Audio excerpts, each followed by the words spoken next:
9, and I'm here to second that nomination. The biggest issue we deal with in this country right now is federalism and the encroachment of the federal government and the fiscal responsibility that's taking place there. And Ken Ivory is the man that we need to have representing your district to support the efforts that we have to push back on the federal government and bring back fiscal conservatism. And I encourage you to vote for Ken.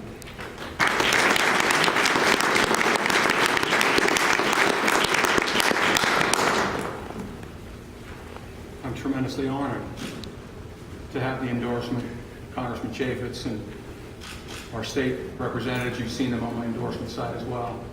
I want to first, having been in this a little bit for a little while here, what a great sacrifice and a great commitment it is to be in public office. And I'd like to publicly thank Representative Mascaro for his service.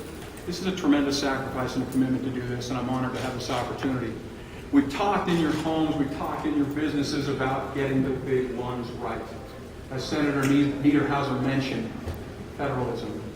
We started out with 13 free and independent states that formed a federal government and said, you have those 18 powers in Article 1, Section 8. 10th Amendment, everything else is reserved for the states. Look where we are now, $13 trillion in debt. $2 trillion we're going to overspend this year. There was a report from the GAO, the Independent Government Accountability Office, just this week that said within less than 10 years, there will be no money left to run the government. It will all go to Medicare, Medicaid, Social Security, and the interest on the debt. Why does that matter to Utah? 50% of our budget in the state of Utah comes from the federal government. I don't know about you, but I'm running for my children. I cannot imagine that we're going to kick that can down the road, 50% of our budget coming from an entity that's out of money, that is going to extend and pretend we simply cannot. We can't allow them to control 70% of our land, $1 trillion of our resources that could go to fund our education. Education's another big one that we have to get right. Right now in the state, 50% of the money that we send for education is earmarked. We're handcuffing our principals, teachers, and parents. We need to take those handcuffs off and allow the principals, the teachers, and the parents to educate those that they love most and know best in the schools. We have to get that right. We have the greatest resource in the state of Utah, the youngest population per capita in the United States of America. And in a graying, baby-booming population, that is our economic advantage. That is our economic security. That is our social security. We have to get that right. Third big issue that we have to get right. In the midst of what's coming, in the midst of what's out there, we're Utah. We're Utah. We know hard work. We know sacrifice. We know the people that came to this desert turned it into a garden with nothing. They came to this desert, and in their poverty, they built schools. They built universities. They knew sacrifice.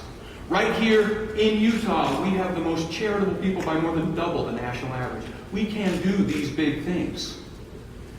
We have to increase the tax base, not increase the taxes. We have to grow the economy, not grow the government. The government has grown by 9% a year over the last 9 years. It's time to get these big ones right. Where are we? 1 minute. I ask for your vote.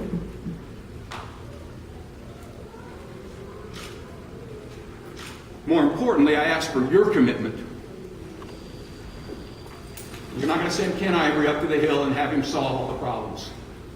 It's going to be you and your 100, you and your 100, you and your 100. Together, we're going to take on these big things. And now is the time that we get these big things right. I'm asking for your vote. I'm asking for the job to be your representative in the state of Utah. Thank you.